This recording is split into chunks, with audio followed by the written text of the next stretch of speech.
Hello dear YouTuber friends, and I hope you're all keeping well. Welcome to this new video. Just a quick one for you.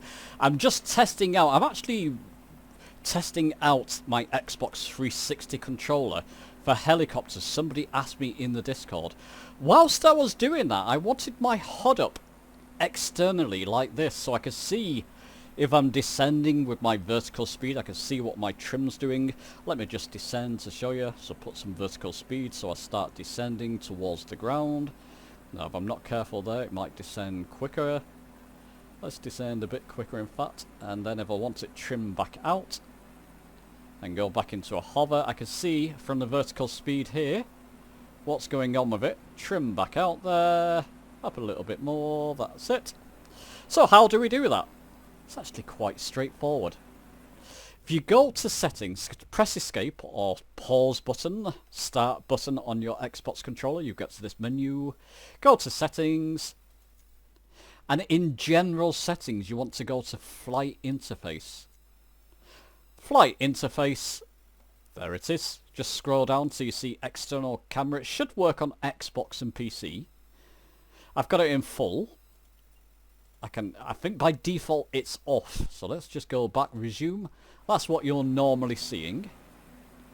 So again, just go to my settings, general options, flight interface, get down to external camera. You can have it either as minimal, show you what that looks like.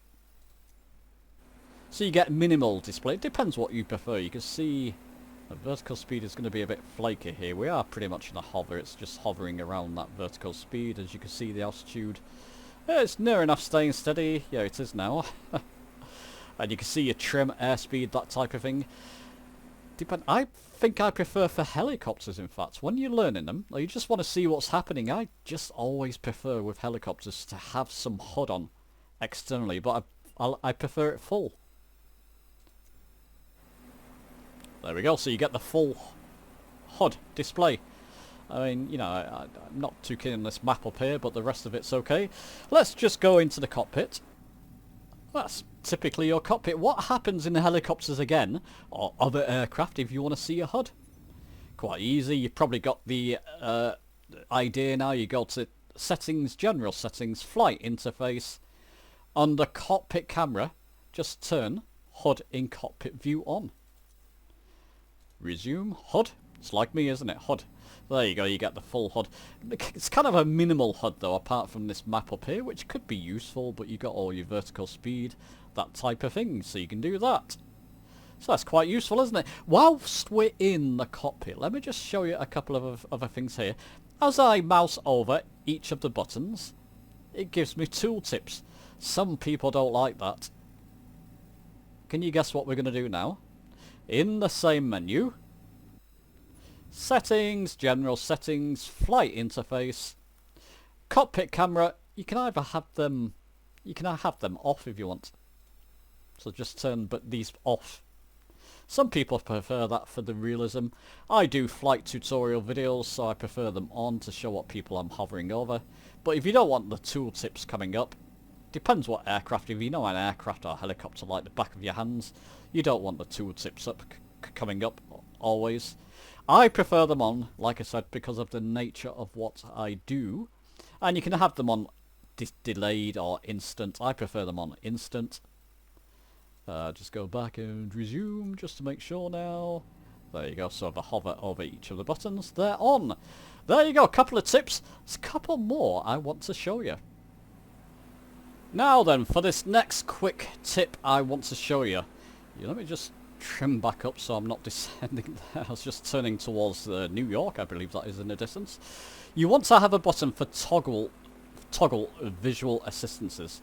What that would do, it would just toggle the landmark markers, essentially. Showing you all the different airports and landmarks around you. A lot of you may know this. This is actually by default. Just go to settings there. I've got a bit of a drift on my Xbox controller, forgive that. Go to settings and go to controls. By default, I'm using the Xbox 360 controller, but even on the Xbox Series S or X controllers rather, it's clicking in your left analog stick. If you don't have anything set, just on whatever controller you're using, start typing in toggle, visual, toggle visual, and this option will come up. Only one option will come up. Set a button for that. Like I said, by default it's the left analog stick. Clicking that in. So there we go. That's set up for that. It's important for what I'm going to show you. You can see the landmark markers around me. Now, let's just say, you know, well, I don't want all the landmark and city markers. All I want, really, are the airport markers to see where the airports are. Quite easy. Go to your settings, so escape or your pause button, start button, settings. And again, flight interface.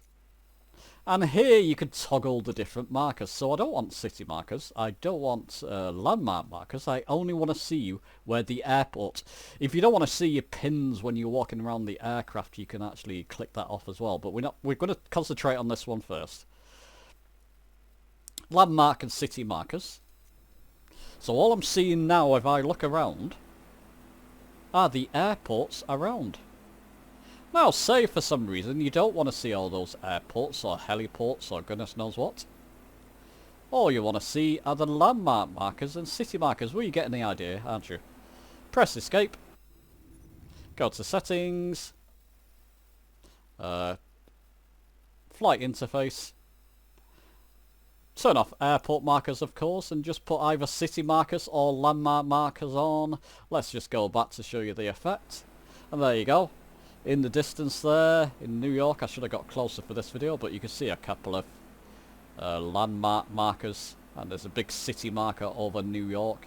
So if you only want that, if you're just flying around, getting familiar with an area, you can just have that on. I'm going to change them all back to the way it was. So by default, once again, if you ever get lost, just go to flight interface and just turn them back on, basically, airport markers.